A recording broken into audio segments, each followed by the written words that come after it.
What's going on, everybody? It's your boys over No Days Off DFS here to bring you that WNBA slate breakdown for the 2-game early as crap slate we got tomorrow. We got the kid camp games starting to happen, so get ready for it. We're gonna have some early slates where you got a game early in the morning or in the afternoon, and then you have nothing until the night game happens later on. So it's gonna be a fun little thing. And then, I mean, you got some league mixed in here, so definitely gives us something to watch throughout the day. But your boy got you covered. If you guys are new here, make sure you guys hit that subscribe button so you guys don't miss any of the content your boy drops on the channel, and drop a like on this video if this video or any of my other videos, content, anything I'm putting out is helping you guys win some money, or you guys are just enjoying listening to your boy cover the sports.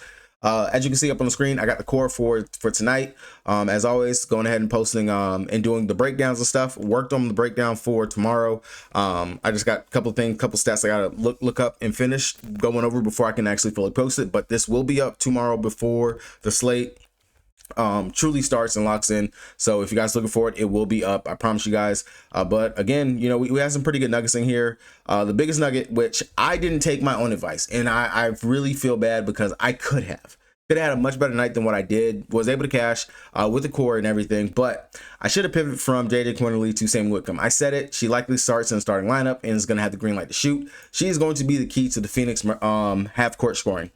And what do you know? 19 points in the first quarter. 19 points is what Dallas had. She finishes the night with a new career high, hit 7 threes, was just doing everything out the form. And it was a simple swap. All I had to do was just swap JJ Quinterly. Veronica Burton could have gotten more for what I needed, but then they just let go of the ropes at the end of the game, and Burton was low owned. It was perfect what I had lined up right here. But if I would have swapped off of JJ Quinterly, took the 100 more, went up to Sammy Whitcomb, my feelings that I had down here was Brianna Jones. Ended up going to Natasha Mack. I originally had Kalani Brown. Swapped to Natasha Mack when I saw that she was starting, and that's what made me just stick with Quinterly and made me go ahead and play Zaza. Small little pivots, small little switches, and it's crazy because I could have still played my Brianna Jones, my Zaza, but Sammy would come and then switch right back to Kalani. Kalani and Natasha Mack, 2 fantasy point difference. That was it. But Quinterly and Sammy Whitcomb, huge difference, man. Huge freaking difference. It is what it is, but you know what? You live, you learn, and it's part of the DFS. And you know, I'm a single entry player, so it matters, but it doesn't matter when I can get the right plays and stuff like that. As long as I cash, you know, night basis and just continue, I know I'm gonna get those big wins eventually because the process is proven, it's showing, it's solid, and I just stick with it and it works. So looking at tomorrow's early behind slate, 10:30 my time, 11:30 for most people on the East Coast. We got Chicago Sky taking on the Washington Mystics. We have already seen this game early this season. That was a win for the Washington Mystics. This will be the first time that Ariel Atkins will be back in Washington. So she's going back to Washington to play the game. And you guys already know I'm a sucker for a narrative, and especially when you're 9,600, you're taking more shots. You've been playing pretty good on the road from what I've been watching. 38, 31, 34 fantasy points in your last 3 road games. Only 24.25 versus Chicago, but you know, we'll let you slide on that one right there. Versus me paying up for the me-bound queen herself, Angel Reese, who has been hooping. She's been great, and she didn't do bad in that game going up against the Washington Mystics when they did play already. I don't mind paying up for Angel, but this is a slate where I have Brianna Stewart on the slate. I have Asia Wilson on the slate. I got to make some decisions on who am I truly going to pay up for. Angel Reese is sitting at 12-1. Asia Wilson is sitting at 12-5.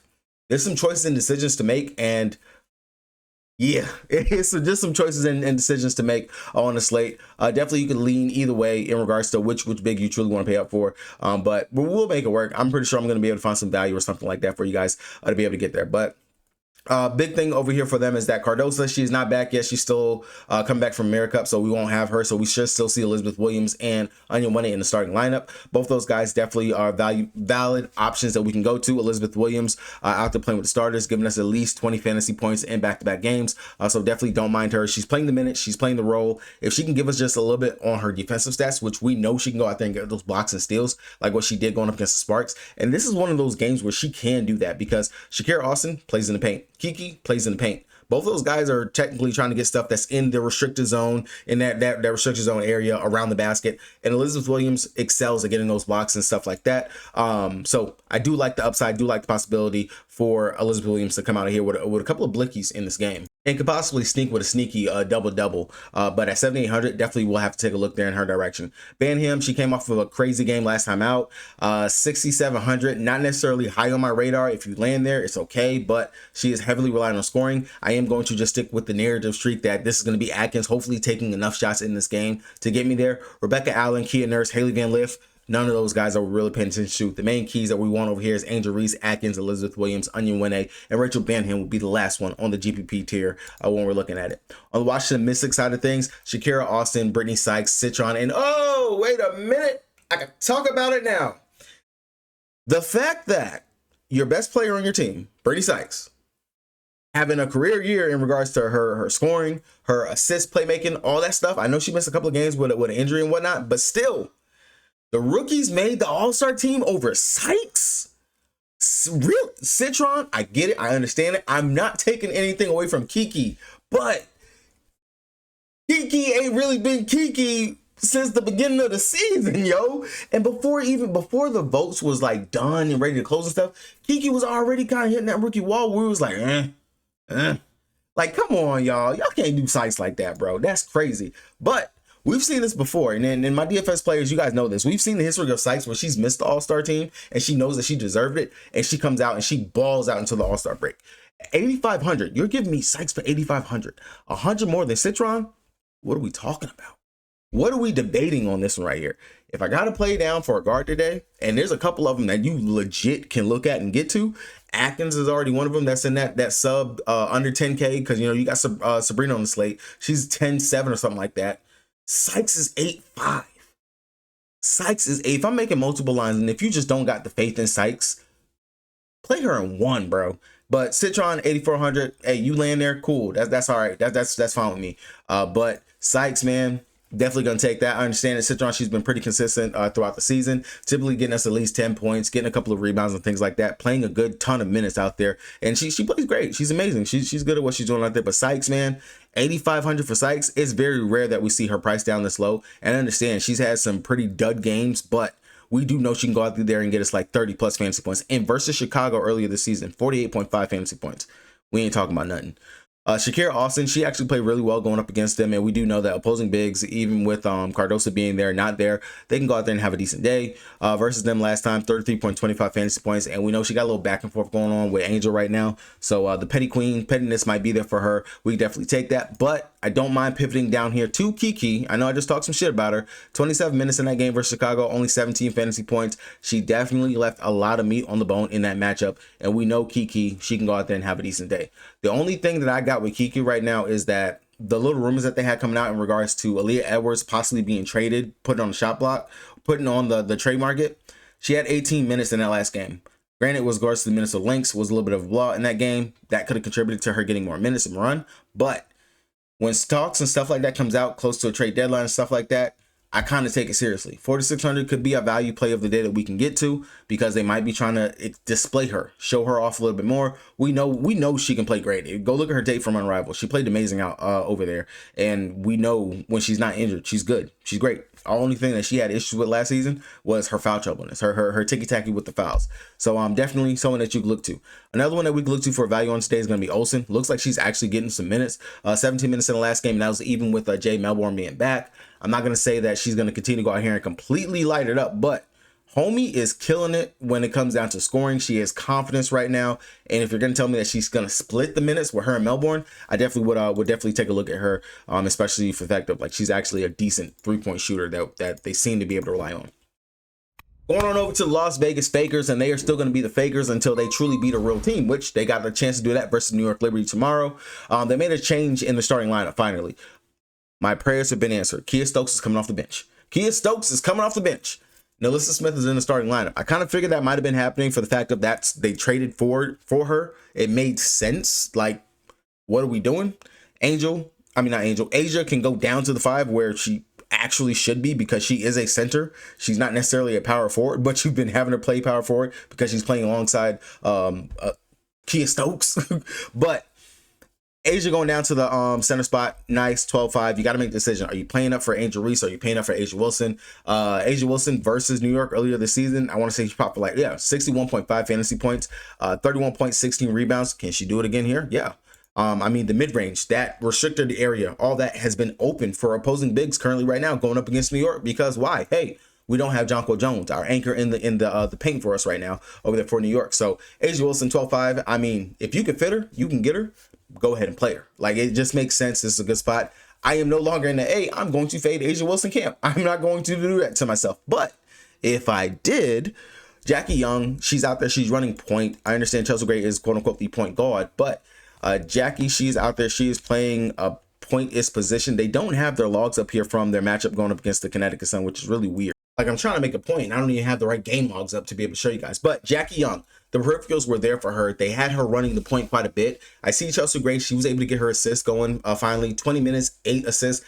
High conversion rate for her in regards to that. Jackie Young, only 21 minutes as well. No one really played a significant amount of minutes in this game. It was the Connecticut Sun. You see that they beat them like a drum. But still, the peripheral upside that we already know Jackie can play with and has, that's a good thing to note and to see. And I don't mind going to Jackie once again here in the spot. I will say that Jewel Lloyd, bro, Kelsey Plum should have stayed on this damn team. Y'all should have never made that damn trade at all whatsoever. I thought that Plum was a liability on her defense and everything, but at least Plum could go out there and she would get you a bucket. Plum would go out there and at least have and be getting 10 points a game still. 15 if you really needed her to. Jewel Lloyd should be on the bench right now. You should be starting Nye or shit, Dana Evans at this point, because Lloyd is fucking ass. We thought that it was Seattle that was the problem last season. No, bro, it's you. It is you. You are the problem. You truly are. And it's not that you don't fit, because you are a catch and shoot player. You can catch and shoot for the shot, but you creating your shot right now, you trying to play in flow with this team, nothing is working. You play 30 minutes, garbage time run to get some type of rhythm, and you did nothing in 30 minutes against, had to pull up the right game log so you guys can see it. 32 minutes versus the Connecticut fucking Sun. 32, and she went 1 of 9, 1 of 5 from 3, 6 rebounds. She did nothing. If you're making multiple lines, go ahead, play Jewel Lloyd. Be my guest. But I am not touching that with a 10-foot pole. I don't give a damn if she was slinging it for free. I ain't taking it. But outside of that, Nalissa Smith, she's starting. I like it. Love the upside for her. 7,200. Do not just pay attention to this right here versus the Indiana Fever. I will take it again. I want to say, didn't she have a double-double in 20-something minutes over there? 24 minutes. Yeah, double-double out there for them. 5 of 7 from the field. All 1 from 3. Not bad. Looked aggressive. She's going to get better the more that they get to practice, the more she understands her tendencies out there. And when you're playing with a GOAT like A'ja, in regards to the attention, everything that she's going to get, and Nalissa is a good backdoor cutter. She can do that. Like, once you get her to click for her, I like the upside for it. And if I could not fit and get up to A'ja, if I could not fit, definitely 110%, already looked at it, will be playing Nalissa Smith. On New York Liberty side of things, they're still without Jonquel Jones, but doesn't matter. Stewie, she's going to be sitting there at 5. She's going to be going up against A'ja. And I mean, they tend to get up for these matches versus each other. When they played earlier this season, she went out there, she had 41.5 fantasy points, and that was only in 27 minutes. 25 actual points, 8 rebounds, a couple of assists, and 1 block, 1 blicky for her. So definitely don't mind going to Breanna Stewart, 11-7, a little bit of a savings we can come down from playing for A'ja. I will say that Sabrina, I know that she's quote unquote back, but this matchup is not necessarily where I want to play. She's back. I understand she should have the Jackie Young, like Jackie Young should be on her. And going up against them earlier this season, 31 minutes, she only had 22.75 fantasy points. I'm not saying that she can't get there. I know Las Vegas is not a great defensive team, but I'm going to temper my expectations, and I kind of don't mind dropping down the cloud. I'm not necessarily chasing the big game that she had going up against them earlier, where she dropped 52.5 fantasy points, but she's just been a little bit like actually in her bag, more consistent over the last couple games. I know Sabrina was struggling, fall off. Yes, going up against Seattle, she didn't have the best game, 18.25 fantasy points, but hey, who's going to have the best game going up against Seattle? No one really, unless your name is Breanna Stewart, who should go out there and really be lighting them up. But it was, Sabrina Ionescu's game, and she was able to finally light it up and have a decent outing. But hey, who's counting? But Natasha Cloud would be a pivot. I wouldn't mind coming off of Sabrina and going down to her. Definitely do think Sabrina's in play, but that price tag at the 10-7, I have Ariel Atkins. I have, literally just talked about it. You got Sykes at 8.5. It's just some other spots that we could drop down to where you don't have to actually get up there and pay for a Sabrina or a Natasha Cloud. That's just my 2 cents. Phoebus is still starting. Kennedy Burks is starting. Either one of those guys, those are decent just because you know they are going to play the minutes. They're going to be out there. Sablé off the bench, I really don't like it, especially at 6,500. That is not going to be it for me. She'll be there. She might play decent minutes depending on if maybe Burks is getting in foul trouble or someone's struggling. But that's a GPP option that I'm not really willing to pay up for. That's too much for me. Rebecca Gardner definitely be someone that can have a little bit of interest, especially if she can get hot. I will say that with Isabel Harris getting injured, maybe we could see a little bit more minutes for Sablé, just a little bit, just because Isabel did get injured with her knee last game. But if Isabel is in, I'd imagine maybe not. We won't see the extension of those minutes. So just something to keep in mind right there for you. If I was building out a lineup, and this is just me, like when I was playing around looking at stuff earlier before getting on to do this, I would definitely say start off with Sykes. That's just a too much of an interesting piece. And then of course you got to decide what forward are you going to pay it for. You paying up for Asia, you paying up for Angel Reese. We're going to go with the more expensive one. We'll go ahead and just slide in Angel Reese, right? I mean Asia Wilson right there. If I am sliding that in right there, that means since I faded Reese, I'm going to come down here to Elizabeth Williams. Like that's how I would go ahead and start out the core for the slate. And so boom, literally 7 something left over right there for you to be able to build out the rest of your lineup, and you guys should be able to do that, especially once I put out the breakdown and stuff for you guys, if you guys go with what I gave you right there. Good luck to everybody playing on the slate. Remember, it starts early. Go ahead and lock in your contests now so you guys don't miss anything in the morning. Good luck to everybody out there. You know, hey, it's every day, man. Every day, all the way up until the All-Star break, bro. Peace.